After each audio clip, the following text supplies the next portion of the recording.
আইয়ুহাল্লাযীনা আমানু, হে ঈমানদারেরা, ইন্নাশ শাইতানা লিল ইনসানি আদুউম মুবিন। আল্লাহর কোরআন বলছে সাবধান, তোমরা একে অপরে কেউ শত্রুতা করো না, একে অপরে কেউ শত্রুতা করো না। আল্লাহর রাসূল বললেন ওয়ালা তাবাগাদু, হাদিসটি বলছিলাম না, ওয়ালা তাবাগাদু। আল্লাহর রাসূল বললেন তোমরা একে অপরে কেউ শত্রুতা করো না, শত্রুতা হয়ো না। কারণ শত্রু মূলত সেই যে হলো আল্লাহর কোরআনের বর্ণিত অনুযায়ী ইবলিস, যে হলো প্রকাশ্য মুমিনদের জন্য শত্রু। জোরে বলুন না সুবহানাল্লাহ। একটা মুমিন একটা মুমিনের কখনোই শত্রু নয়। যে কাদা ছোড়াছুড়ি করছো, কেউ ডাব বলছো, কেউ ঢ্যাপ বলছো, কেউ ফিন্নি কর সিন্নি খর বলছো, উভয় পক্ষই জালিয়াতির মধ্যে আছে, উভয় পক্ষই খারাপির মধ্যে আছে, উভয় পক্ষই জাহিলিয়াতের মধ্যে আছে। এই কথা ভুল বললাম না ঠিক বললাম? কারণ তুমিও শত্রু ভাবছো বলেই তাকে কটু বাক্য ভাষা ব্যবহার করছো, আর সেও তোমাকে শত্রু ভাবছে বলেই কটু বাক্য ভাষা প্রয়োগ করছে। সাধারণ মানুষ বুঝছে দুজনেই শত্রু, একে অপরের সাবে লেবুলে হয়ে আছে ভাই। অথচ কোরআন বলছে আলাগ কথা। কোরআন বলছে শত্রু তারাই, ইন্নাশ শাইতানা, নিশ্চয়ই শয়তান, লিল ইনসানি, মানুষের জন্য আদুউম মুবিন, চির প্রকাশ্য শত্রু। শত্রু তো মুসলমানের একটাই হবে, যে ইবলিস। মানুষ কেন শত্রু হবে? যদি কেউ ভেবে থাকে মুসলমান আর কাফের বেঈমান বেদিনদের মধ্যেও শত্রুতা রয়েছে, ভুল ধারণা, ভুল ধারণা। একজন অমুসলিম নন মুসলিম অপর কোন মুসলমানের শত্রু নয়। একজন বেঈমান বেদিন ইসলামের শত্রু, আলাদা পর্যায়ের কথা। কিন্তু মানুষ হিসাবে মানবতার দিক থেকে আমার রাসূল বললেন কেউ কারো দুশমন নয়। তুমি জাত ভাই একে অপরের মধ্যে দুশমনি করো, ঠিক বললাম ভাই? ভাই ভাইয়ের দুশমনি হচ্ছে, পাড়া প্রতিবেশী ভাইয়ের মধ্যে দুশমনি হচ্ছে, বাপ বেটার মধ্যে দুশমনি হচ্ছে, বন্ধু বন্ধুর মধ্যে দুশমনি চলছে, মা আর শাশুড়ি, শাশুড়ি আর বৌমার মধ্যে দুশমনি হচ্ছে, ভাবি আর ননদের মধ্যে দুশমনি চলছে।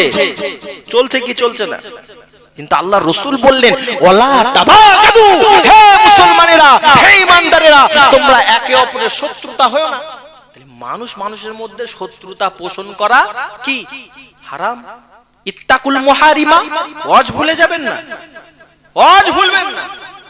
ইত্তাকুল মুহারিমা, রাসূল বললেন হারাম থেকে বাঁচো। তাহলে শত্রুতা পোষণ করা হারাম, হারাম থেকে বেঁচে থাকার নাম ইসলাম। একটু জোরে বলা যায় না? রাসূলুল্লাহ বললেন ওয়ালা তানাজাসু, ওয়ালা তানাজাসু, তোমরা একে অপরের সাথে ঠকবাজি করবে না। কি করবে না? ঠকবাজি করবে না, চিটিংবাজি করবে না, চিটারি করবে না, ধোঁকা দেবে না। আজকে আমরা কি করছি? মোবাইলের সব সেটিংটা, মোবাইলটা মনে করেন অলরেডি ডেড হয়ে গেছে, তাকে একটু যোগে মাগে ঠিকঠাক করে ৫,০০০ টাকা বেশি দিলাম। আমার মোবাইল খুব ভালো, ৫ বছর চলছে। একটা সাইড বুঝালাম, যেহেতু মোবাইল অ্যান্ড্রয়েড সবার হাতে, তাই না? এটা দিয়ে বোঝালে ভালোই বুঝতে পারবে। অথচ বলো চার্জ ফাংশন ভালো না, অথচ মানুষের কাছে ৫,০০০ টাকায় সেকেন্ড হ্যান্ড বেচে দিল। এখন বেচারা দুদিন ব্যবহার করে দেখছি এ তো আর চার্জ হয় না, দৌড়াচ্ছে রিপেয়ারিং এর দোকানে। চিটিংবাজি করা হলো তো ভাই। আপনার মাছ ঘেরের থেকে ধরেছেন, কালকে ধরে রেখেছেন, কালকে মার্কেটে যা বিক্রি হয়েছে হয়েছে, বাকি কিছুটা আছে। এখন ভালো মাছের সঙ্গে পাইল করে বললেন সব জ্যান্ত মাছ। এটা বুঝতে পারছেন? জ্যান্ত বলে চালিয়ে দিলেন, টাটকা বলে চালিয়ে দিলেন। ধোঁকা হলো কি হলো না? ভাই মনে করেন রেশনের চাল কন্ট্রোল থেকে তুলে নিয়ে আসছেন 25 কেজি, হ্যাঁ, বিপিএল এর কার্ডে। এখন বাড়িতে ধান আছে, এখন ধানগুলো সব এ করে আর ওইটা মিক্সিং করে দিয়ে বলে সব আমন ধান। ঠকবাজি হলো কি হলো না? এরকম ঠকবাজি ভাবেন, ভিতরে ভিতরে ভাবেন কে কোন বিষয়ে আছেন, কে কোন বিষয় আছে? মুদিখানার দোকানদার আটার সঙ্গে কন্ট্রোলের আটা পাইল করে বলছে 1 নম্বর আটা গণেশ আটা। ঠকবাজি হলো কি হলো না? ভাই বউ মেয়ে দেখতে গেছেন তো, এখন জিজ্ঞাসা করা হচ্ছে, হাগা তোমার মা কোরআন পারে তো? বলে হ্যাঁ, খতম করে 5 বার। হাগা তোমার মা নামাজ পড়ে তো সঠিকভাবে? 5 ওয়াক্ত নামাজ পড়ে। হাগা তোমার মা ভালো কাজ টাজ করতে পারে তো? সংসারের সব কাজকর্ম রান্না বান্না জানে তো? হ্যাঁ। ওরে বাবা, আমার মেয়ে সারা জীবন আমার সঙ্গে বসে বসে রান্না করে গেল। এখন বিয়ে করেছে, বিয়ে করার পরে ডাল রাঁধতে পারে না। হয় কি হয় না? আচ্ছা, এই ঠকবাজি করে মেয়েটা বিয়ে দিল না?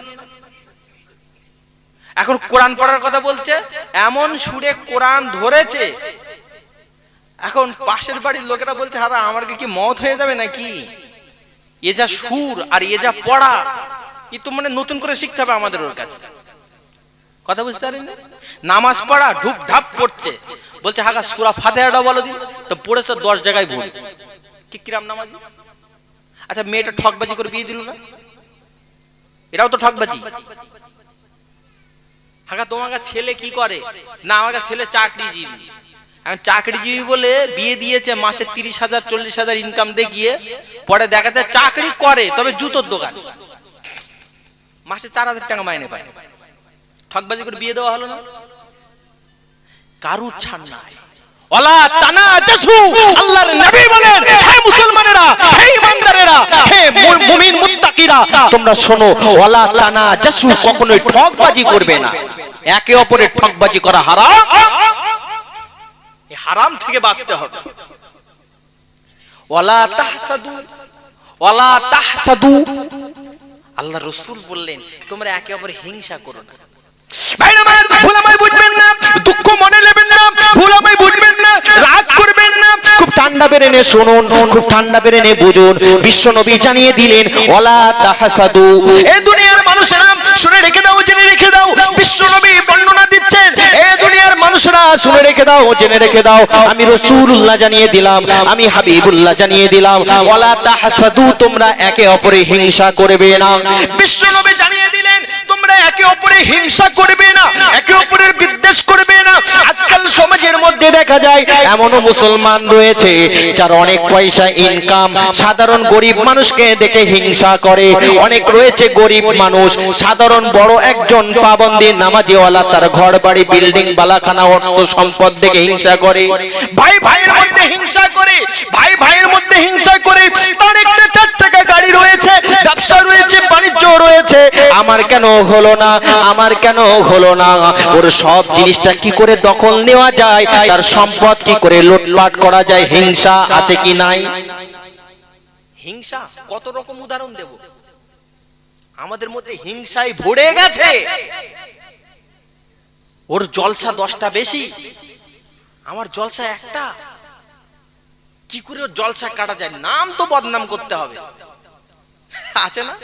আর এখন ইউটিউবের যুগ, এই তো একটা কথা ছোট্ট করে কেটে নিয়ে এর সালোয়ার ঘাটে লাগিয়ে দিল, অমুকের এই বলে দিয়েছে, ও বেঈমান হয়ে গেছে, ও কাফের হয়ে গেছে, ও ইসলাম থেকে বেরিয়ে গেছে, বক্তারে পচিয়ে দিল।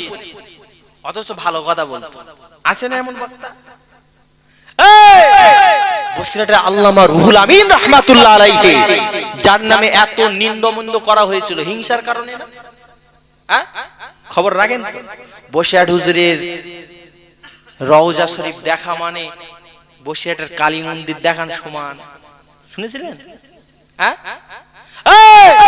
বসিরহাটের আল্লামা রুহুল আমিন এত বড় জামানার ফাকিহ ছিলেন, মুজাদ্দিদুজ জামানের নায়েবে মুজাদ্দিদ ছিলেন, তানাকে বলা হয়েছে দাঁড়িয়ে পেশাব করে। হিংসার কারণে এক শ্রেণীর মানুষ তারা সমাজে লেভেলধারী, তারা সমাজে ত্যাগ লাগানো ব্যক্তি, এই আছে কি না? কথা বলেন, এটা হিংসা। ওদের অনেকগুলো মাদ্রাসা, আমরা একটাও করতে পারিনি, দুর্বলতা স্বীকার না করে হিংসা। সব মাদ্রাসা লুটে পুটে খাওয়ার ধান্দা বলে দিল। বলছে কি বলেনি? আরে মাদ্রাসা করার একটা মুরদ নেই, অথচ বলে যারা মাদ্রাসা করেছে তারা সব মাদ্রাসারই সাদকা খেয়ে, দান খেয়ে, খায়রাত খেয়ে ওরা বড়লোক। বলে দিল। মাদ্রাসা যারা করে না, যারা দেখে হিংসা করে, বলে দিল।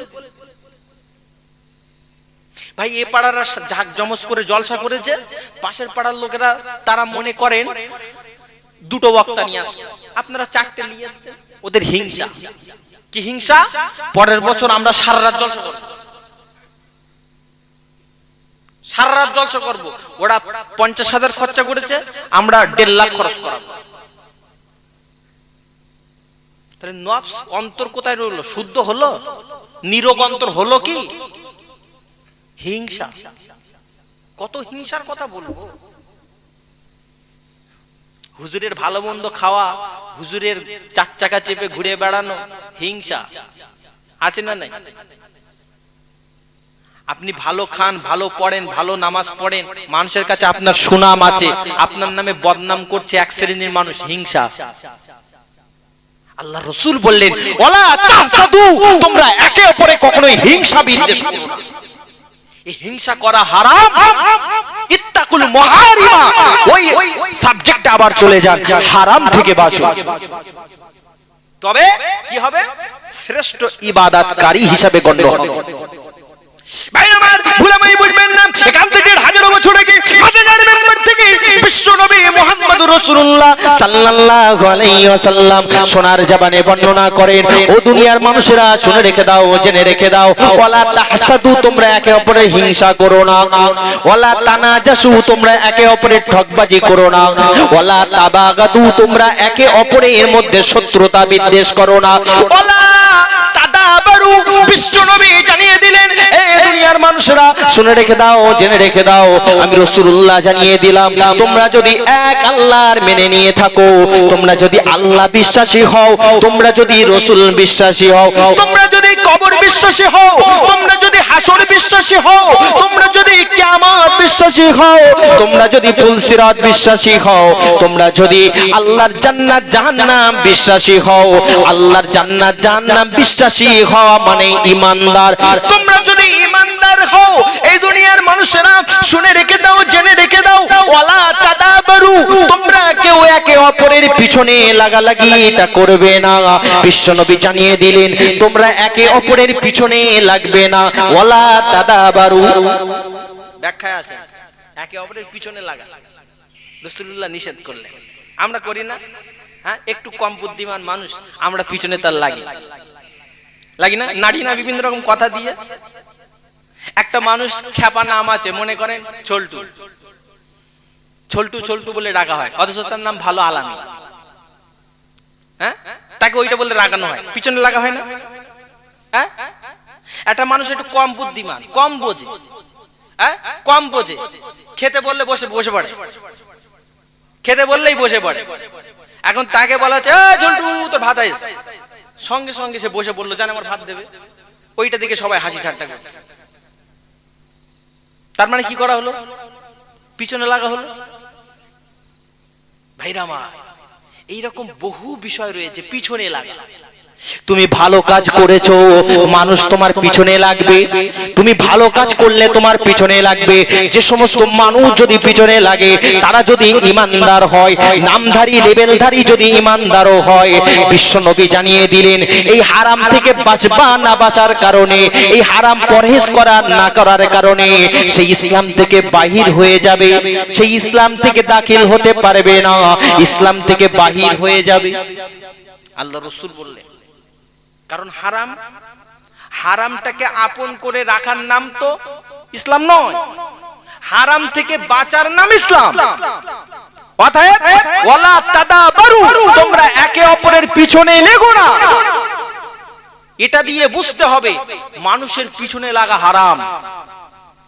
আজকে আমাদের সমাজে হিংসা, ঠকবাজি, শত্রুতা, বিদ্বেষ, পিছনে লাগা, গীবত করা, পর নিন্দা করা, পর সমালোচনা করা, সবকিছু ভরে জর্জরিত হয়ে গেছে সমাজ। ঠিক বলছি না ভুল বলছি? শুধু মুখে ভালো ভালো কথা বললে হবে না, এই প্রত্যেকটা কথার উপরে একটা করে কোরআন আর হাদিসের কোটেশন নিয়ে আসা, এটা একমাত্র আল্লাহর খেলা।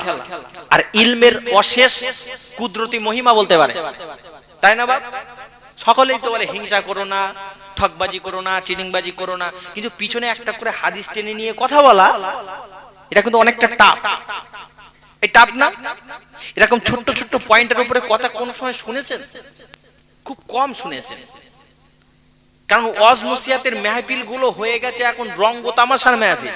কে কত হাসাতে পারে, কে কত কাঁদাতে পারে, কে কত সুর দিয়ে মানুষের মনোরঞ্জন করতে পারে, এই রকম বক্তা মানুষ চায়, তাই না বলছে? কিন্তু নিজের সমাজ থেকে সংস্কার করে মানুষকে আবার সুন্দর করে দিন ইসলামটাকে দেখিয়ে আয়নাটাকে সামনে রেখে মানুষের চেহারার দাগগুলো সামনে সামনে তুলে ধরে মানুষের পরিবর্তন করার, কালচারিং করার পরিবেশের বক্তার অভাব সমাজে আছে না নাই? আছে। ভাইরা রাগ করছেন? রাগ করেননি তো? আচ্ছা, একবার মন ভরে আবেগ ভরা মহব্বতের কণ্ঠে আবেগের সাথে খুব মহব্বতে নবী পাকের নামে দরুদ পড়েন তো, আল্লাহুম্মা সাল্লি আলা।